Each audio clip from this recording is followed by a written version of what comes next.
You want to know the problem with making videos for the public? If I make a second version of something that I liked, it's not just me making something I like now, it's a fucking sequel. Welcome back to the second iteration of Top 10 Team Comps, the only League of Legends video that doesn't make fun of you for not having friends, but also demands that you do. From a team comp that'll get me taken down by Toei Animation, and a team comp that is literally against the Geneva Conventions, first up, all minions. The goal here is to make the map look like that one survival mission in StarCraft 2, and if you didn't grow up playing StarCraft 2, that's fine.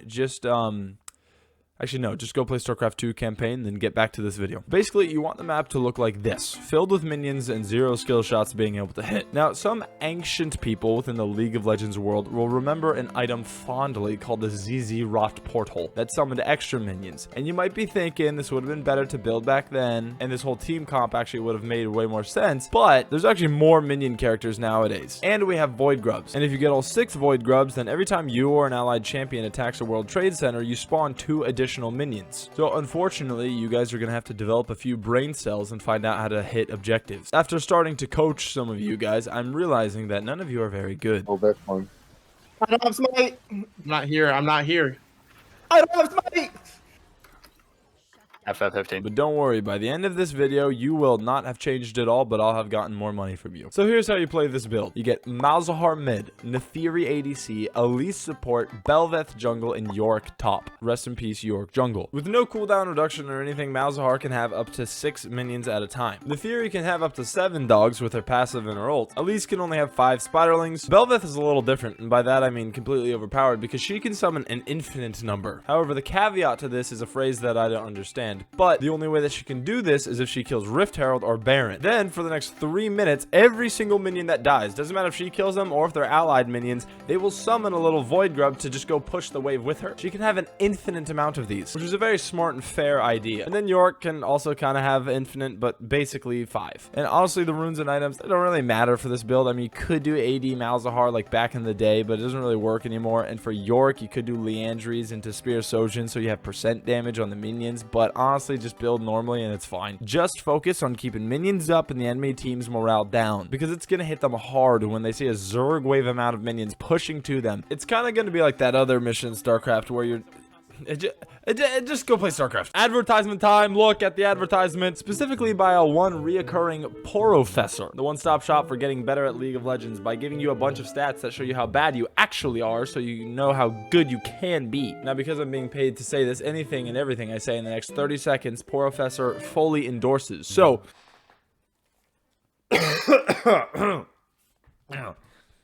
Lockheed Martin. Porofessor is an extremely useful app that you can use to get your CSing up to par, because it shows you what it should be, and it kind of makes you focus more on the places you suck. In all honesty, I don't use the game overlays anymore because I kind of learned enough from them, but if you're really bad, you should. But I like looking at the post and pre-game stats, where it gives everyone a bunch of little titles and says everything that's good and bad about them. So I would actually recommend to use Porofessor. So thanks for sponsoring the video. All right, number 2, all global ults. Now, I realize that this is not unique or special, but I am not here to be unique. I am here to chew ass and kick bubblegum. I'm also here to play AP Gangplank, and that is the main reason I did this. This team, consisting of Ashe, Ezreal, Gangplank, Karthus, and Jinx, is a typical team that you can run and is totally fine. However, you're going to be playing specifically for ults. So Ashe, Gangplank, and Ezreal are all going to build AP, while Jinx is going to build full lethality. Also Ultimate Hunter and Arcane Arcanist, obviously. Now, I don't know if it's because I'm American, but there's something so satisfying about killing people across the map with a rocket. Ew.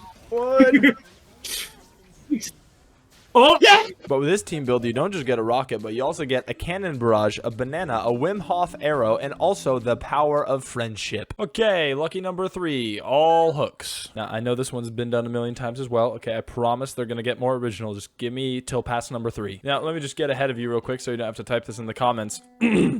Wow, look at all those hookers. There you go, now you don't have to type it. This team of Blitz, Thresh, Pike, Nautilus, and Darius is a very fun, classic team filled with hookers. There you go, I made the joke again. Now you definitely don't have to type it. Now, hitting 1 Blitz hook is already difficult. Now times that by 5 and you have really tough shit going on. You're gonna need to study some advanced algebra to be able to hit all this shit. Now, I would tell you to drive to the library and buy some basic math books so you can learn, but the gas prices are so high thanks to...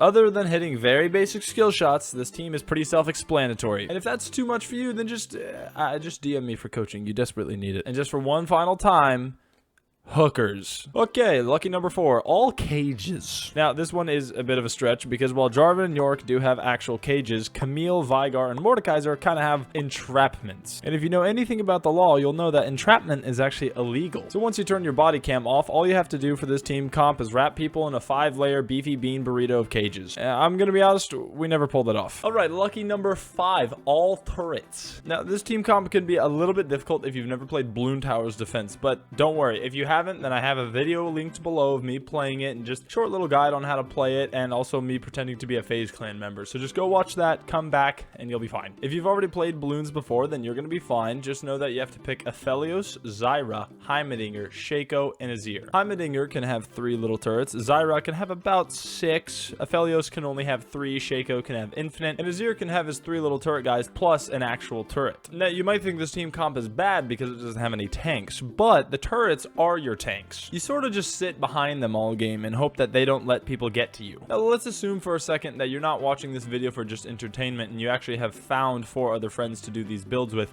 This build is probably the most fun because it's just the easiest. You place the turrets and you don't have to synchronize anything else. Just put them down and watch them do their business. Okay, lucky number 6, all shields. The whole point is just have a lot of shields. As you may guess, 12 shield Jarvan is one of the people here, followed by Emilio, Lux, Karma, and Lee Sin. Now, you might be thinking, wow, this is kind of stupid. Just a lot of characters with shields. Yeah, it is kind of stupid. You know why? Because it was a recommendation. I got so many stupid, idiot recommendations when I did this video the first time.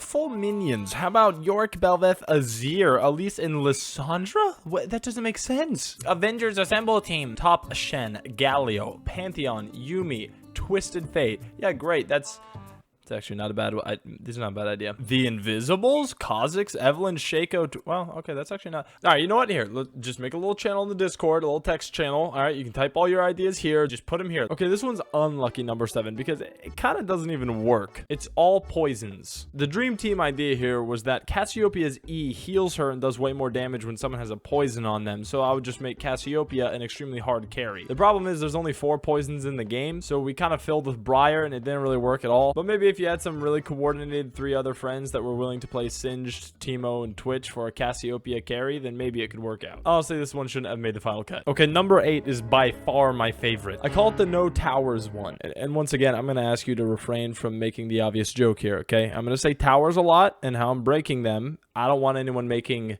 any sort of connection. This team comp consists of Urgot, Sion, Jungle Nasus, so you gotta go study, Ziggs, and Tristana. The entire point is to just destroy turrets as fast as possible. Ziggs, Tristana, and Sion are 3 of the only champions that have abilities that can actually hit the turret. Nasus has an infinitely stacking attack damage Q, which he can use on a turret, and Urgot has 5 attacks a second that allow him to proc Hullbreaker super easily. You're all gonna build Demolish, and all you're gonna do is just kill turrets, okay? You can kill people if you want to, but that's not the goal here. Your goal is to all teleport at certain places whenever you're all there and just see how fast you can push. It is by far the most fun I had while making this video. Also, Rift Herald totally changes the game. Please, if you're gonna try any of them, just try this. It is so fun. It was so fun. In fact, I don't think I'll ever forget it. You know, never forget the no towers build. It's so, never forget. Okay, number 9, it's the Attack on Titan team. This one's really stupid. It was another recommendation, and it's just big. You just take the characters that can grow the biggest and then throw in a Lulu and you just get really big. Build Heartsteel, build Elixir of Iron. Past that, just get big. Now, finally, team number 10, I